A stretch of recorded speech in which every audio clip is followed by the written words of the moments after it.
6 p.m. Assalamu alaikum. This is Radio Pakistan. The news read by Kanuz Ashraf. First, the headlines. Pakistan and Egypt have explored new avenues to expand cooperation in defense production, military training, and exercises. World Bank has predicted that Pakistan economic growth will reach an average 5.9% a year over medium term. Government has allowed disapproved international non-governmental organizations to continue work till final decision on their appeals. In occupied Kashmir, thousands of people participated in funeral prayers for a martyred youth in Kulgam district today. Turkey has urged Iran and Russia to fulfill their responsibilities as guarantor states in Syria. National Basketball Championship begins in Lahore tomorrow. And now the news in detail. Pakistan and Egypt have signed a memorandum of understanding to enhance cooperation in defense sector. The MOU was signed during the 11th round of Pakistan-Egypt Military Cooperation Committee meeting held in Cairo.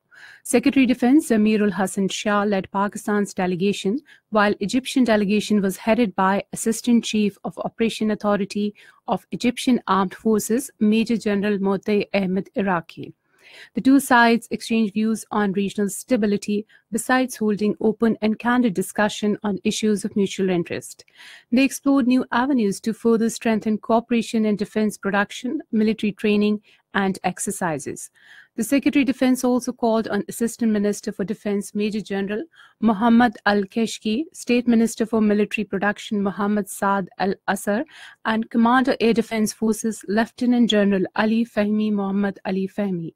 He also visited Air Defense Headquarters and National Organization of Military Productions. A meeting of the Federal Cabinet is underway in Islamabad with Prime Minister Shahid Haqqan Abbasi in the chair.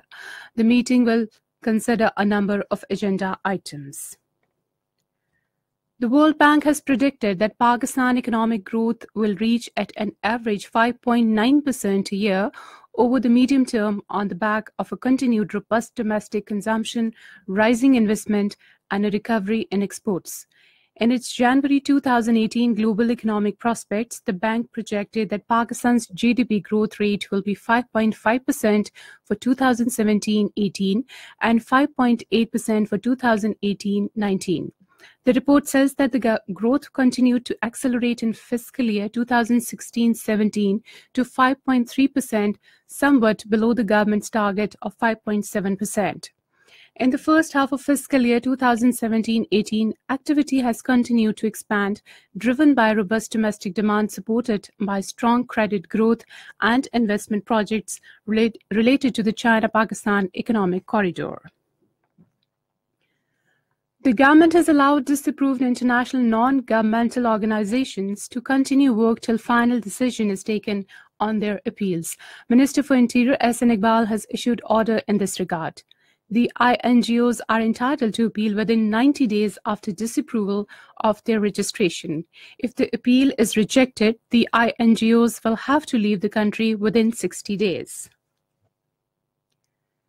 Punjab Chief Minister Shehbaz Sharif chaired a meeting in Lahore today to review ongoing investigation into murder of a minor girl in Kasur. He directed police to arrest the culprits as soon as possible. The Chief Minister said he will personally monitor progress in the case. Meanwhile, funeral prayers for the minor girl were offered in Kasur this afternoon. A large number of people belonging to different walks of life attended the funeral prayers. Army Chief General Qamar Javed Bajwa has condemned cold-blooded murder of the innocent girl in Kasur. Responding to an appeal by the aggrieved parents to the Army Chief, he directed immediate all-out support to civil administration to arrest the criminals and bringing them to exemplary justice. People from different walks of life in Bajor Agency have condemned US President Donald Trump's recent anti-Pakistani statement. Talking to media persons in Bajor Agency, tribal elders and workers of various political and religious parties and trade unions said the United States is trying to put blame of its failures in Afghanistan on Pakistan. They said Pakistan and its citizens are committed against all sorts of terrorism and have rendered great sacrifices in war on terror. They vowed that the people of the tribal areas will stand shoulder to shoulder with the security forces if the country faces any threat. Gilgit-Baltistan Working Development Party has approved several mega development projects worth millions of rupees to provide better services to people. Chief Secretary Dr. Kazim Niaz chaired the meeting of the party in Gilgit today. The meeting approved key projects for Department of Home, Social Welfare, Education and Energy, with special focus to improve socio-economic conditions of masses besides providing quality services to masses. This is Radio Pakistan. Azad Jammu and Kashmir President Sardar Mohammad Masood Khan and Prime Minister Raja Farooq Haider Khan have expressed grave concern over the deteriorating human rights situation in occupied Kashmir.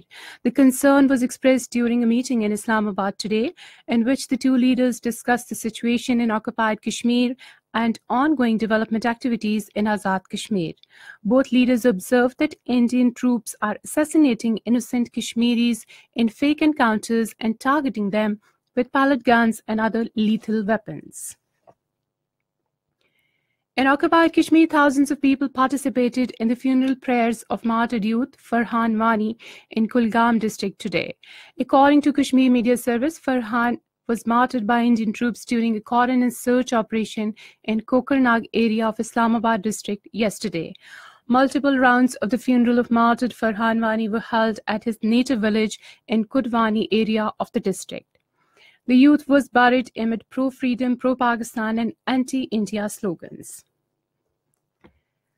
Turkey says its relations with the United States have been harmed by Washington's refusal to extradite Turkish cleric Fethullah Gulen and its provision of arms to the Kurdish militant group YPG. Speaking to the state-run Anadolu news agency, Turkish Foreign Minister Mevlut Cavusoglu said ties between the two countries can be harmed further if Washington does not correct its mistakes. The Turkish Foreign Minister also called on Iran and Russia to fulfill their responsibilities as guarantor states in Syria. He said the Syrian regime forces are targeting moderate opposition groups on the pretext of fighting al-Nusra terrorist group. In Iran, a new anti-narcotics law has been enforced that will pave way for thousands of convicts on death row for drug crimes to escape hanging. Iranian media reported today that Judiciary Chief Ayatollah Sadiq Larjani has ordered judges to halt death sentences for the concerned convicts and review their cases. China says it will not attend an international meeting of foreign ministers in Canada to discuss North Korea issue. Speaking at a daily news briefing in Beijing today, China's foreign ministry spokesman Lu Kang said the meeting would not help resolve tensions on the Korean peninsula because all the main parties would not be there. Canada and the United States are co-hosting the meeting in Vancouver on 16th of this month to demonstrate international solidarity against North Korea's nuclear and missile tests. National Basketball Championship starts in Lahore tomorrow.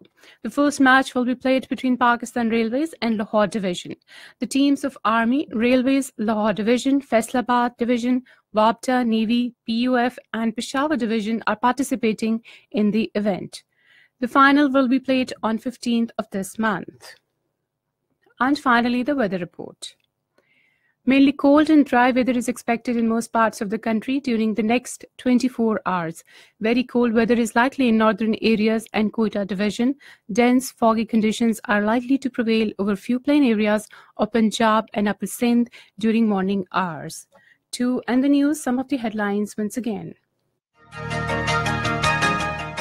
Pakistan and Egypt have explored new avenues to expand cooperation in defense production, military training and exercises. World Bank has predicted that Pakistan economic growth will reach an average 5.9% a year over medium term. Government has allowed disapproved international non-governmental organizations to continue work till final decision on their appeals. And that is the end of this news bulletin. For more news and analyses, log on to our website radio.gov.pk and also watch live video streaming of our bulletins on the link facebook.com Radio Pakistan News Official.